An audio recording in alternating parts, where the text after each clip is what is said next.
with love for me, and I will open up my heart. I'm Marla Schmitter. I've worked in the Convalescent ministry almost 2 years.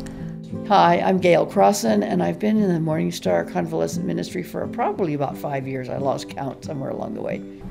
I have a real heart for this because of my parents. My parents were in a convalescent home, and every time I'd go and visit them all the time, and I started visiting with all the people, and they were so lonely and so sad, and yet it just gave them a little bit of cheer. And when I heard about this ministry, I was really excited to get involved in it. Because many of them are just very lonely, and their families have preceded them in death, and they're just there and feeling sort of forgotten. They're being hurt, they're feeling alone, they know the death is close, and they need assurance of the love of God, salvation, some of them. We go and we hug them, and we just treat them as we do family, that they're our own.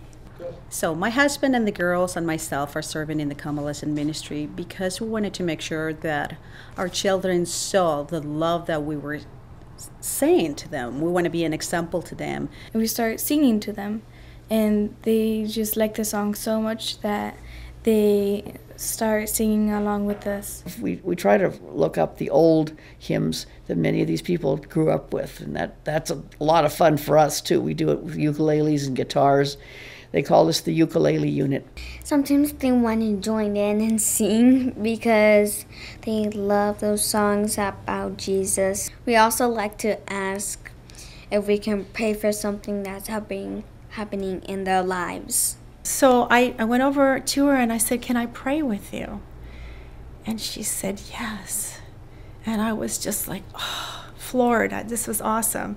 And then as we were leaving, the lady in the next bed was crying, and Jeanette goes, "Are you okay?" And we say, "Well, do you need some prayer?" And she kind of nodded her head, and she says, "Do you know Jesus?" And she shook her head no. I said, Jeanette said, "Do you want to accept Jesus?" And she said yes, and the Spirit had just really filled her just by overhearing our conversation. And I think you go home with such a full feeling that you made a difference in someone's life. If we can change one person at a time and make them feel loved, that's all that matters to me. Just sharing the gospel and telling them how important they are to God.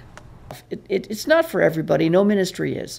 But if you have a heart to look at it, it is so, you get so many more blessings, and you're not there to be blessed, but boy, you are.